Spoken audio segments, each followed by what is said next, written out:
नमस्कार बहनों एवं भाइयों।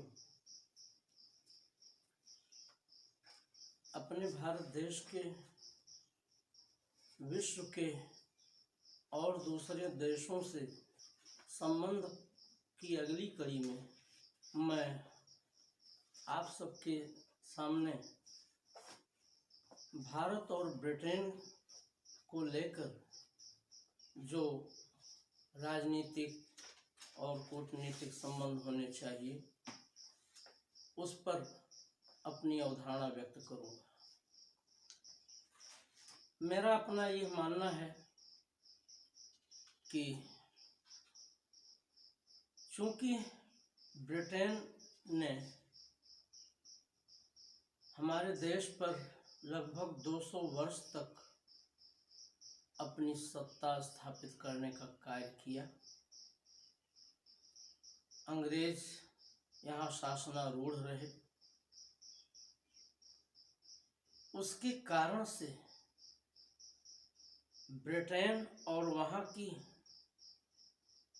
1947 के ईस्वी के बाद की सत्ताओं के मानस में, सरकारों के मानस में यह अवधारणा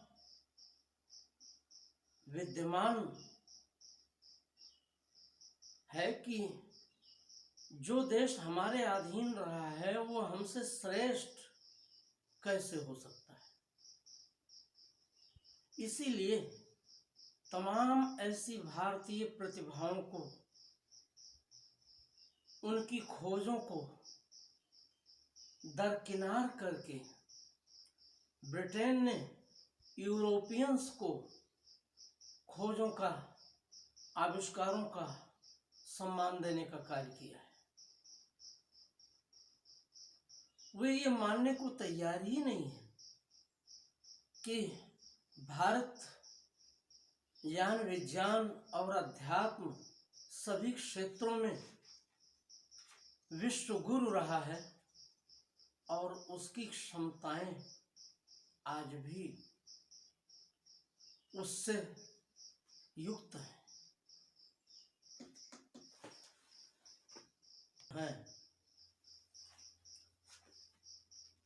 लेकिन ये सब भारत की क्षमता,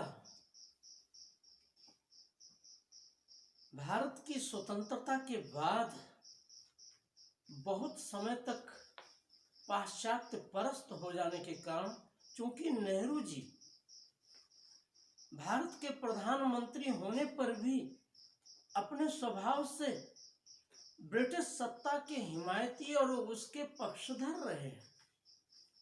गांधी जी तो कहते ही थे कि कांग्रेस में वही अकेला अंग्रेज है, इसलिए उसे ही प्रधानमंत्री बनाया जाना ठीक रहेगा।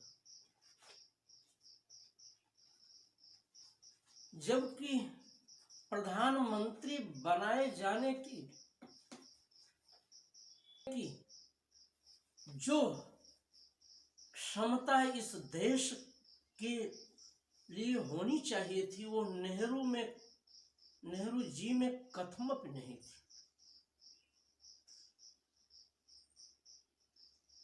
क्योंकि उस समय इस देश का संगठन महत्वपूर्ण था, इस देश की बची खुची एकता महत्वपूर्ण थी,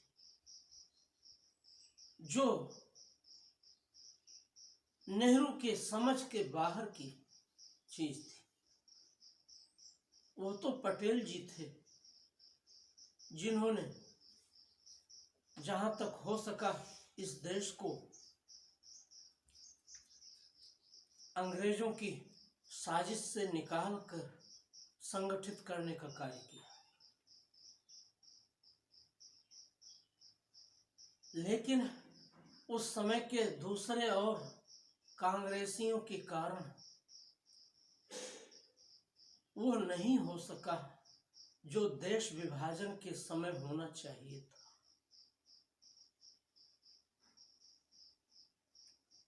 देश विभाजन यदि सांप्रदायिक आधार पर हुआ था तो ये भी होना चाहिए था कि चाहे जिस रूप में जो भी इस्लाम मतानुयायी हैं वे सब के सब पाकिस्तान जाते, और जो उससे इतर सनातन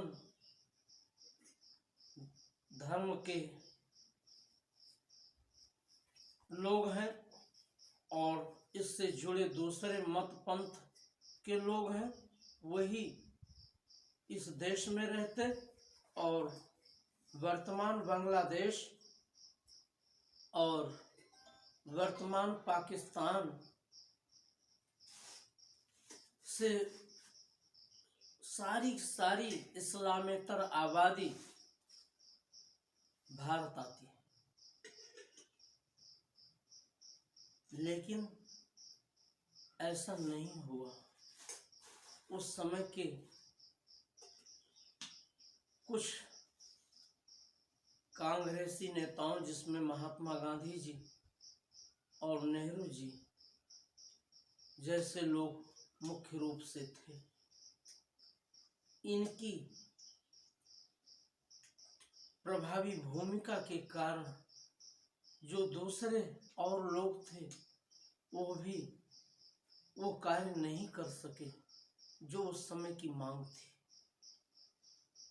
जब लाखों लोगों की हत्या करके पाकिस्तान और पाकिस्तानियों ने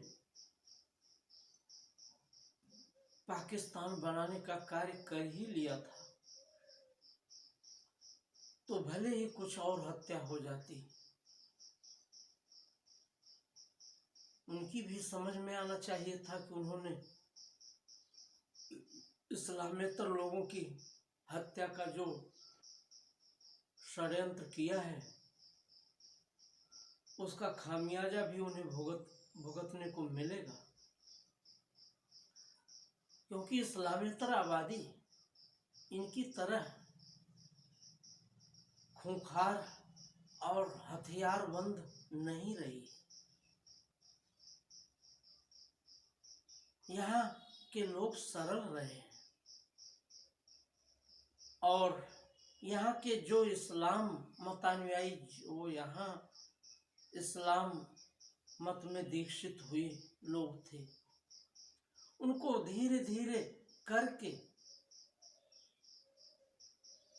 मक्का मदीनियाई बनाने का काम तबलीगी उलेमाओं ने, मौलवियों ने, मुफ्तियों ने और नेताओं ने, जो इस्लाम मतानुयायी नेता थे, उनने किया।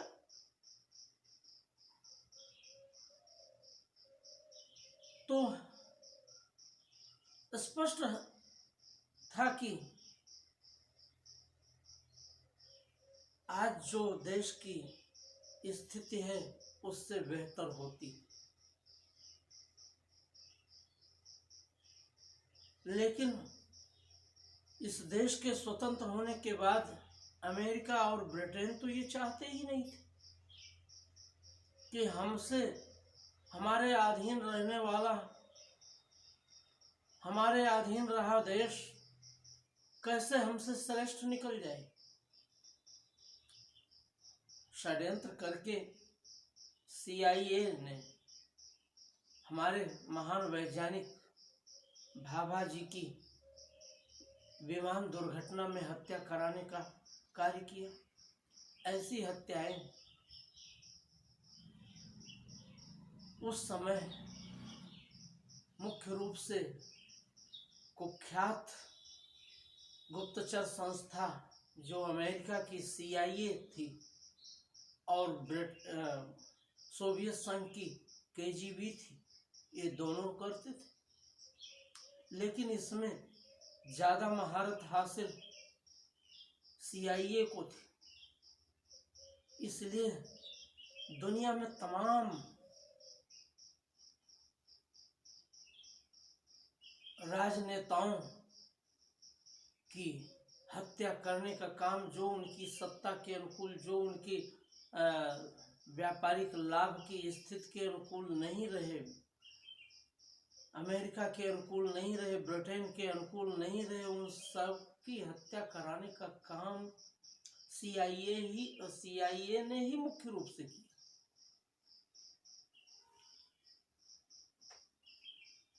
इस सत्य को समझते हुए आप सब ये स्वीकार करें कि ब्रिटेन से भी भारत को हमेशा सावधान होकर के ही अपने कूटनीतिक और राजनीतिक संबंध बनाए रखने का कार्य करना चाहिए। ये जानना होगा कि किस तरह से 1948 में ही भारत का एक और विभाजन करने की साजिश करने के इरादे से ब्रिटेन ने कैम्ब्रिज विश्वविद्यालय में कुछ उग्र सोच के गुमराह सिख भाइयों को संगठित करके खालिस्तान परिषद को स्थापित कर देने का कार्य कर दिया था और आगे चल करके उनको इस तरह से तैयार कर दिया कि वे भारत के विरोधी होकर के आज भारत के लिए नासूर बने हुए हैं। BBC लंदन ने जानबूझ करके श्रीमती इंदिरा गांधी की उनके सुरक्षा गार्डों द्वारा हत्या किए जाने को सिख विरोधी दंगों में बदल देने का कार्य किया। इसमें ब्रिटेन की पहले से चल रही साजिश ने ही अंजाम देने का कार्य किया था। इस सत्य को समझ लेने के उपरांत भारत को ब्रिटेन से सावधान होकर के ही उससे मैत्री संबंध, कूटनीतिक संबंध, राजनीतिक संबंध संपन्न करने चाहिए और कभी भी देश की एकता की ताने बाने को क्षति नहीं होने देने के लिए सावधान रहना चाहिए। इन्हीं शब्दों के साथ धन्यवाद। जय हिंद।